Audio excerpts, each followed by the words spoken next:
Hi, this is me, Father Peter Pilsner, here at 40 Days for Life once again. See, there's my trusty sign. So, we're coming near to the end of 40 Days for Life, and I'm here to do a couple of hours of praying outside this clinic, which you should see over my shoulder, that red brick building there. And what I thought I'd talk about today is this idea that people who are here with 40 Days for Life harass women. That's something you'll hear from time to time. People will say about those in 40 Days for Life, stop harassing women, and they shout that and they repeat that and try to make people think that. So I think it's important to respond for that, first of all, because I don't think people should define what we do. And secondly, because people certainly do deserve an explanation about why we are out here, if they're seriously interested in having an answer to that question. So, first of all, let me be very real with you. Are there people who go outside of abortion clinics and in fact do things that could be interpreted as harassing women? And I think in all honesty, we'd have to say that, yes, sometimes that happens. People come out in front of abortion clinics for various reasons.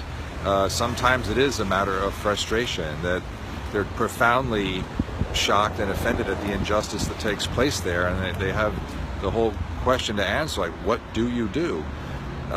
So some people go, I think, to express a kind of moral outrage.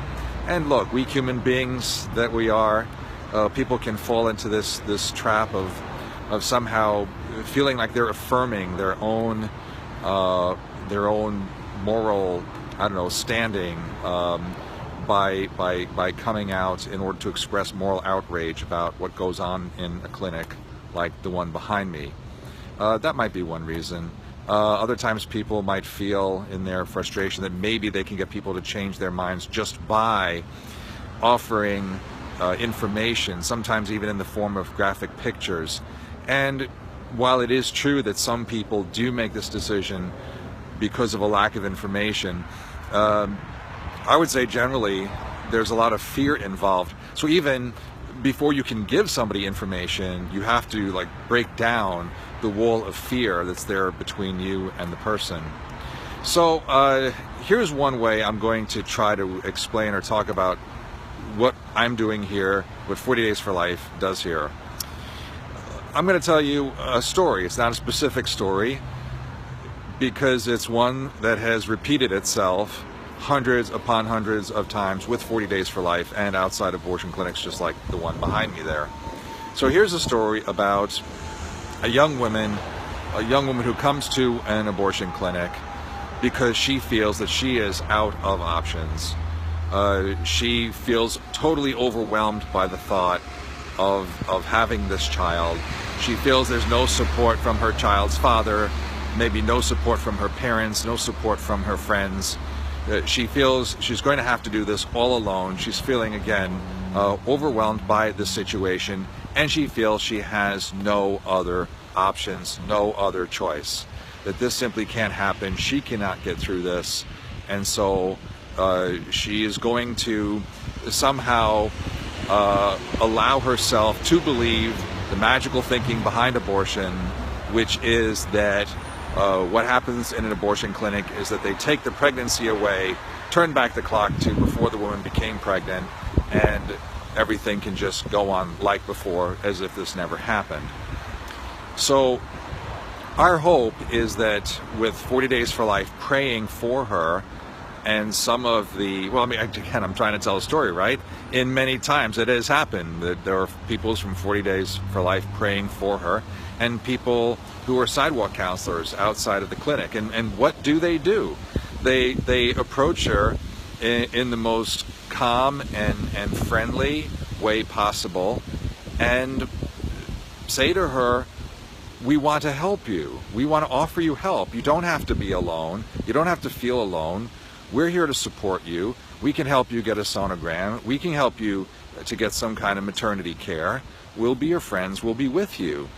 And the young woman feeling that she's no longer alone, feeling that she has people to stand by her, feeling that there's options for her finally, she goes with the people from 40 Days for Life, and they actually do in fact help her, so that once she's past her fear and once she's past the crisis, you know, less than 9 months later, she's holding a baby and she's grateful and she's happy. Now, here's my question to all those people who feel that nobody should be standing in front of abortion clinics.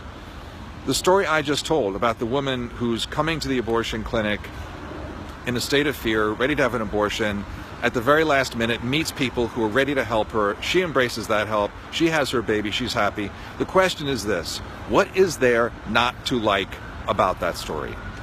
What is there not to like about that story?